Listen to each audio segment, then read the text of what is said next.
Assalamualaikum viewers, welcome to my YouTube channel Learn with Anna. Today we will discuss the course differential equation exercise 9.1 question 4 part 3.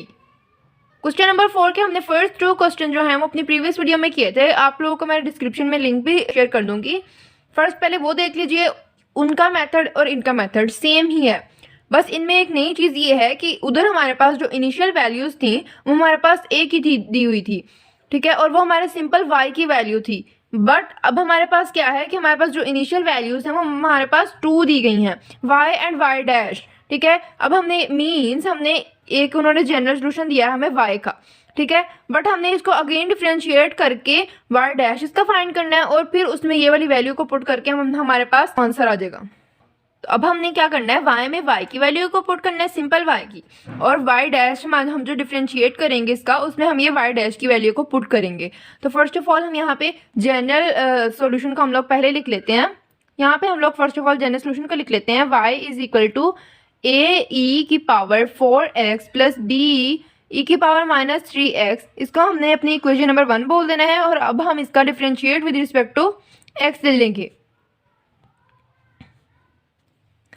Differentiate with respect to x हम लोग कैसे लेंगे, इधर वाले side पे तो y dash हो जाएगा और इधर वाले साइड पे हमारे पास क्या आएगा, a एज इट इज और इसका डेरिवेटिव और प्लस a का derivative 4x as it is plus b as it is e की पावर 3x का डेरिवेटिव प्लस इधर b का डेरिवेटिव e की power minus 3x as it is. इधर हमारे पास क्या लगा है, हमारे पास प्रोडक्ट रूल लगा है, ये एक वैल्यू है हमारे पास और ये वाली दूसरी वैल्यू है।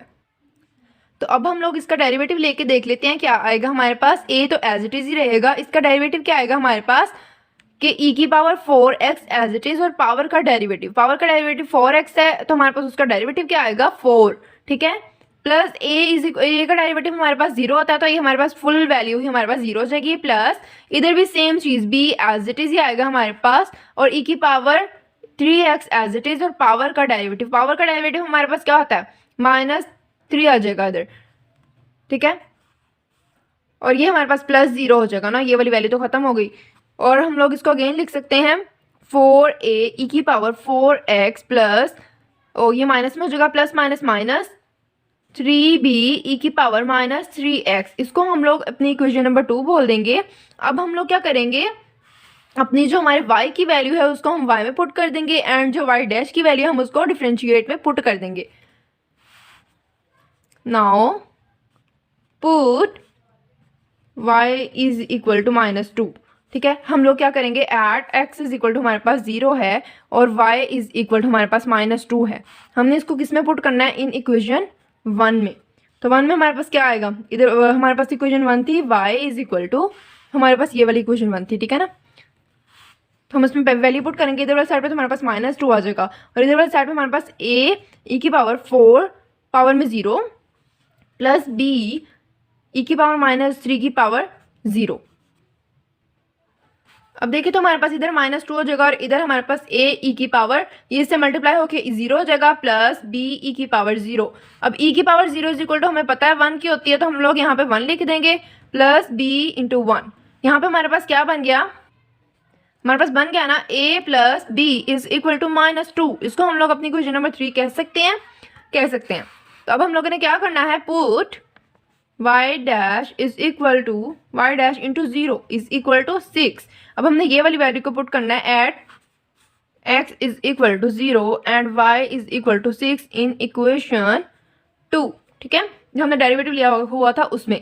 अब y डैश में क्या पुट होगा हमारे पास 6 is equal to 4 a e की power 4 into 0 minus 3b e की पावर माइनस 3 x में हमारे पास 0 पुट हो जाएगा, ठीक है। अब हम लोग क्या करेंगे, यहाँ पे हम लोग 6 इज इक्वल टू 4a फिर ये 0 जगह और 1 हो जाएगा, ठीक है ना, a की पावर 1 होती है, a की पावर अगर हमारे पास 0 हो तो हमारे पास 1 की इक्वल होती है, हमें पता है 3b और यहाँ पे भी 1। हम लोग थोड़ा सा इसको अरेंज करके दोबारा लिख लेते हैं, 6 is equal to 4a minus 3b। अब हम यहाँ पे लिख सकते हैं ना कि 4a minus 3b is equal to 6। हम इसको क्या कहेंगे, इसको क्वेश्चन नंबर 4 बोल देते हैं, 3 के बाद 4 आती है। अब हम अपनी इक्वेशन 3 और 4 को जरा गौर से देखें तो हम लोग यहाँ पे अगर मल्टीप्लाई करवा दें b फुल वैल्यू को 3 के साथ, तो हमारे पास b कट ऑफ हो जाएगा और हमारे पास a की वैल्यू आ सकती है। हम लोग क्या करेंगे, इक्वेशन 3 को 3 से मल्टीप्लाई करवा के ऐड करवा देंगे इक्वेशन 4 के साथ। तो हम लोग यहाँ पे करते हैं, तो यहाँ पे हमने मल्टीप्लाई करवा लेना है अपनी इक्वेशन 3 को 3 के साथ।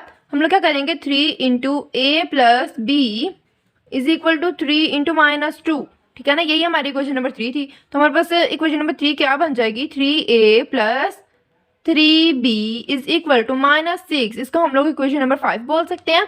एंड हम लोग इक्वेशन 4 एंड इक्वेशन 5 को ऐड करवा देंगे यहाँ पे, एडिंग इक्वेशन 4 विद इक्वेशन 5, ठीक है।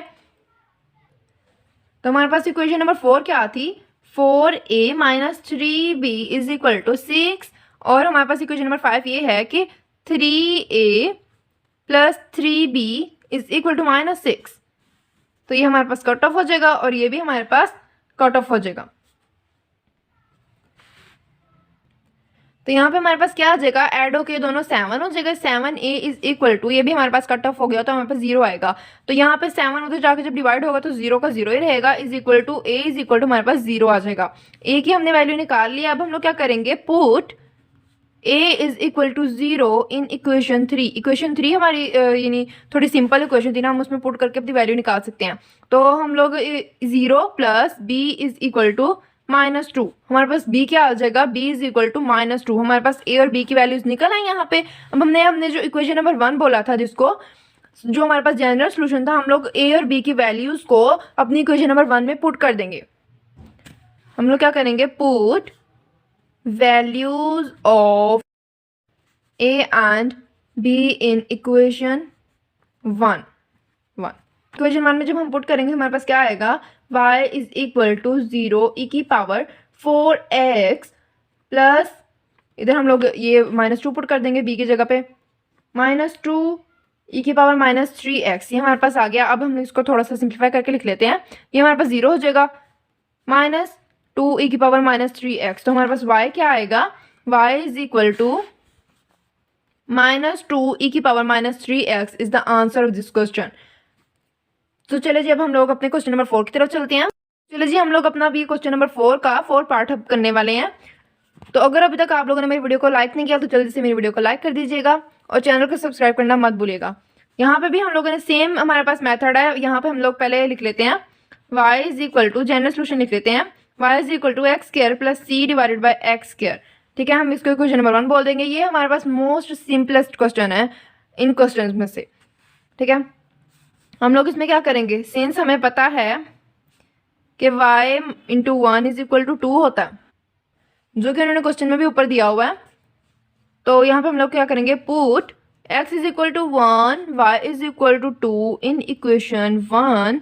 तो हम लोग इक्वेशन 1 में पुट कर लेते हैं। अब y की प्लेस पे हम लोग 2 कर लेंगे एंड x की प्लेस पे हम लोग 1 कर लेंगे, c डिवाइडेड बाई 1 का स्क्वायर। तो ये हमारे पास क्या आएगा, 2 is equal to 1 plus c। तो इस 1 को हम उधर जाके माइनस कर देंगे, 2 minus 1 is equal to c। तो हमारे पास c की वैल्यू क्या आ जाएगी, 1, c इज इक्वल टू 1 आ गया, ठीक है। अब हम c की वैल्यू को पुट कर देंगे अपनी इक्वेशन नंबर 1 में। क्या करेंगे हम लोग, put c is equal to 1 in equation 1। Equation 1 में जब हम लोग पुट करेंगे हमारे पास क्या आएगा, y is equal to x square plus 1 by x square is the answer of this question. देखा है हमारे पास कितना सिंपलेस्ट सा क्वेश्चन था। I hope you all understand this question and must like this video and don't forget to subscribe the channel. Thanks for watching.